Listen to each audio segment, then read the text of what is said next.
Voltamos ao papo de negócio. E a primeira pergunta do dia é da Kátia, do Rio de Janeiro. Ela quer saber qual a melhor opção para o comércio de vestuário, trabalhar com coleção ou com fast fashion. Kátia, são coisas distintas, mas talvez para iniciar uma operação de vestuário, de moda, eu te recomendaria a fast fashion. Por quê? Porque é uma reposição gradativa, a escala de compra é uma escala menor, isso pode facilitar um fluxo de caixa num primeiro momento. E outro fator é o fator da aprendizagem. Por quê? Quando você compra uma coleção, ou você acerta, ou você erra, ou até mesmo acerta parcialmente. Mas o resultado vem ao longo de uma coleção. Na fast fashion, essa reposição, ela se dá de forma constante. Ou seja, a possibilidade de ajuste, ela é imediata e pode, muitas vezes, salvar uma operação. Então, a minha recomendação, se você tem como escolher, inicia pela fast fashion. A segunda pergunta é do Gustavo Freire, do Paraná. Ele quer saber o que ele deve fazer para motivar seus funcionários a se comprometerem com os resultados da empresa, sem gastar muito dinheiro. Gustavo, basicamente o varejo de moda trabalha de uma maneira que tenha uma base de remuneração fixa e outra variável. A remuneração variável, geralmente ela está associada ao atingimento de algumas metas, né? Outra coisa que funciona como motivador é você estabelecer pequenas premiações, né? Algo que foge um pouco o padrão da remuneração, mas que também motiva muito. Entrada para o cinema, um jantar com um acompanhante, coisas que associam a vida social do funcionário. Com o passar do tempo, você vai notar que existe um grupo de funcionários que estão motivados e correspondem aos objetivos da loja, e aqueles que, por mais que você faça algo motivacional, uma premiação, o desempenho não aumenta. É por aí que começa, primeiro, um processo de treinamento e, segundo, uma substituição quando houver necessidade, ok? A terceira pergunta é da Maria Silas, de São Paulo. Ela quer saber o que é um diferencial competitivo para um microempresário de um comércio de vestuário em uma grande capital, que conta com grandes lojas de departamento.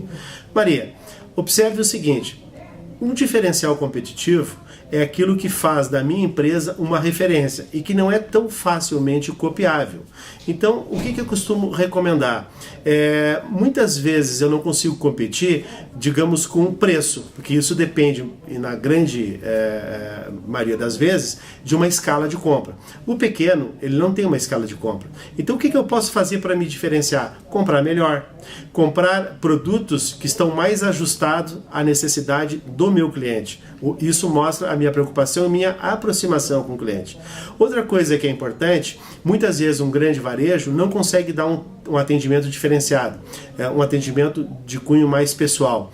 Um pequeno estabelecimento consegue fazer isso. Então isso é um diferencial competitivo. Por quê? As pessoas gostam de serem bem atendidas e sempre que observam que existe uma preocupação para com isto, elas se sentem mais acolhidas dentro do estabelecimento, e isso é um bom espaço para fazer vendas, promoções e cativar o cliente.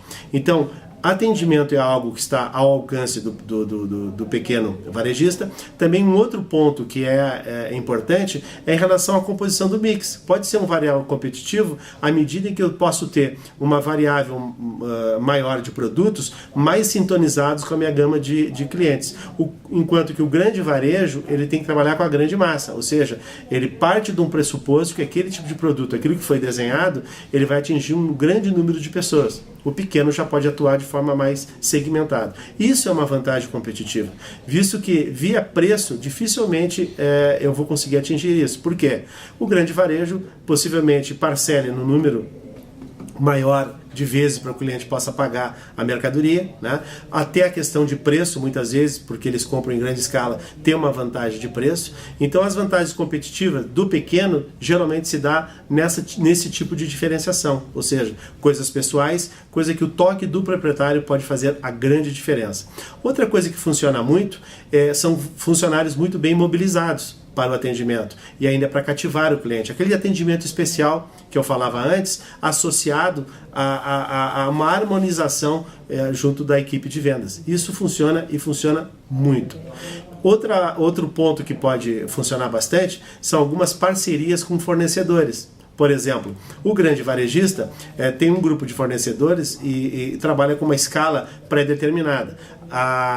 O pequeno o microempresário, ele tem a vantagem de gradativamente buscar novos parceiros e, diante de novas parcerias, oferecer novos produtos, novas promoções. Essa flexibilidade do pequeno é uma vantagem competitiva, é algo que diferencia do grande e que muitas vezes dá resultado. Nem todo mundo gosta de ser atendido automaticamente ou ainda de usar um produto que é feito para massas. Tem um espaço muito grande para crescer nesse segmento da diferenciação.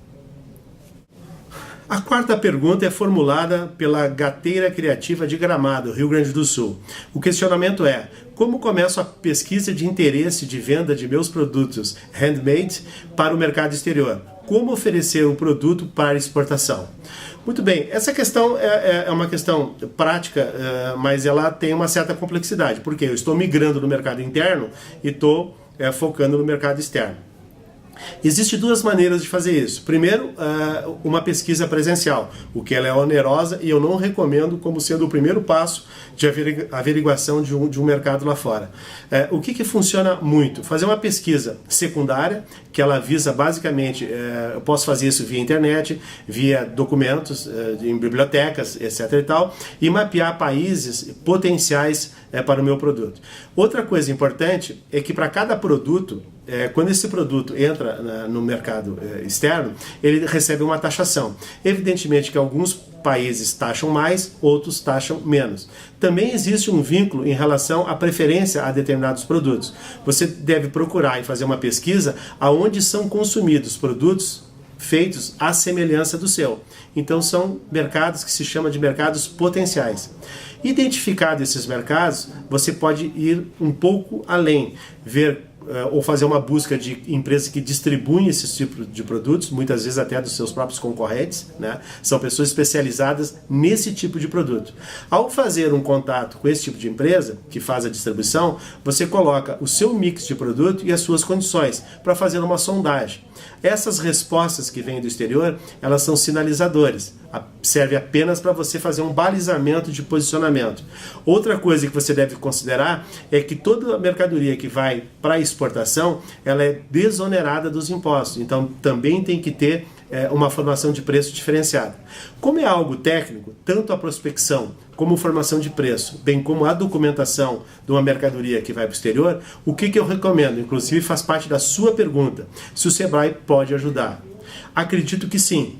O que você deve fazer? Procure o Sebrae mais próximo de onde você mora, ou ainda, faça um atendimento pelo 0800 570 0800 ou pelo site www.sebrae.com.br. Com certeza eles farão um encaminhamento para que você possa se achar, se localizar, enfim, e buscar essa alternativa. É um mercado interessante. Agora, eu, como conheço muito bem esse segmento, eu gostaria de dar mais uma recomendação. Antes de buscar o mercado externo, procure fazer uma avaliação de como está a sua empresa do ponto de vista interno. Como está a relação com concorrência? Se você já atingiu tudo aquilo que podia atingir dentro do Brasil, porque o que costuma se dizer é o seguinte: o mercado externo deve ser um adicional daquilo que eu tenho internamente. Não deve ser uma substituição. Então, um posicionamento e um fortalecimento do mercado interno faz com que habilite a empresa a operar no exterior, porque é uma atividade um pouco mais complexa só, mas ela traz grandes vantagens e, dependendo do diferencial do seu produto, pode ser uma estratégia muito positiva de ganho e de crescimento. Vai em frente. A Priscila de São Paulo nos pergunta se a localização de uma loja é tudo para ter sucesso nas vendas. Não, a localização é um fator entre vários que determina o sucesso de um negócio. Agora, um estabelecimento mal localizado tem uma dificuldade a mais, que é conseguir trazer o cliente para uma área, para uma região que talvez não possa ser ou não seja a preferência do cliente ou do consumidor. Isso é mais moroso, isso custa mais. Eu preciso promover ou ainda convencer pessoas a se dirigir até a minha loja. Na medida em que eu tenho uma localização adequada, e o que se entende por uma localização adequada? Quando eu consigo colocar a minha loja num ponto onde muito próximo dessa localização, existe uma afluência de consumidores dentro do perfil que eu desejo, ou que moram na região, ou que transitam e trabalham na região, que costuma compor o meu mix de clientes, então, que vai ser a base de sustentação do meu negócio. Agora, claro, uma localização inadequada pode fazer com que você tenha mais tempo, ou leve mais tempo, para conseguir um espaço, um nicho de mercado. Uma localização mais facilitada ou mais próxima do cliente tende a trazer vantagens nesse sentido. Sempre é bom pesquisar antes, porque cada localização, mesmo dentro de uma mesma cidade, cada bairro, existem algumas características do próprio plano diretor, né? Dependendo da vizinhança, alguns tipos de estabelecimento não é possível de ser localizado em determinadas regiões. Então é importante que você identifique todos os aspectos e reflexos que tem uma determinada localização. Outra coisa importante é que sempre que eu estou no mercado, eu estou numa localização, eu não estou sozinho. É importante eu averiguar o que tem no meu entorno e o que é a composição do que tem no entorno. Isso é favorável para o meu cliente. Quanto mais harmônico for a composição de uma determinada região, de uma rua ou de um bairro, mais adequado e facilitado fica do ponto de vista de atendimento total do cliente. Ou seja, é aquele local onde o cliente encontra tudo aquilo que precisa. Quando eu estou trabalhando com varejo de moda, o que eu preciso ter cuidado? Né? A imagem que essa localização vai passar. Esse é o ponto mais importante no meu ponto de vista. Que imagem essa localização vai passar para o meu consumidor? Exemplo, se eu exploro a classe A, por exemplo, evidentemente que a minha localização ela não pode infringir, ela não pode ir contra essa intenção de atingir a classe A. Ou seja, eu preciso procurar uma localização que contemple esse tipo de público. Se eu me localizar num bairro popular, imagine você que você terá uma grande resistência por parte do consumidor. Então é nesse ponto que o empresário precisa pesquisar muito, né? Tanto aspectos legais como os mercadológicos. A junção dos dois é que vai levar você até o ponto ideal. E a sexta pergunta é da Kátia, do Rio de Janeiro. Ela quer saber quais os pontos mais importantes que devemos estar atentos ao contratar vendedores para uma loja de roupas femininas. E ainda, quais as perguntas que devemos fazer durante a entrevista para evitarmos fazer uma má contratação. Kátia, realmente, até falei isso em outros questionamentos que foram feitos, recursos humanos é o ponto nevrálgico do varejo de moda no Brasil, né? Eu posso ter problema de estoque, eu posso ter problema de estrutura, eu posso ter N problemas, mas aquele que efetivamente vai desgastar muito a imagem da loja é a questão do vendedor, o corpo de vendedores de um estabelecimento. E selecionar vendedor está cada vez mais difícil, mas não é por conta dessa dificuldade que eu deva flexibilizar muito e contratar qualquer tipo de pessoa. Isso não funciona. Não adianta ter alguém lá engessado, simplesmente posto à frente da loja para receber um cliente mal-humorado, sem ter conhecimento de produto ou com nenhuma boa intenção de prosperar nesse segmento. Então, basicamente, você tem que identificar primeiro num currículo aquele que atende às condições mínimas, né? Ou seja, a educação formal, o que ele tem de escolaridade, dentro do perfil que você deseja, também a faixa etária em função do tipo de loja, eu não sei qual é o seu segmento de loja, aí tem que ter uma certa sintonia entre o atendente e o meu cliente.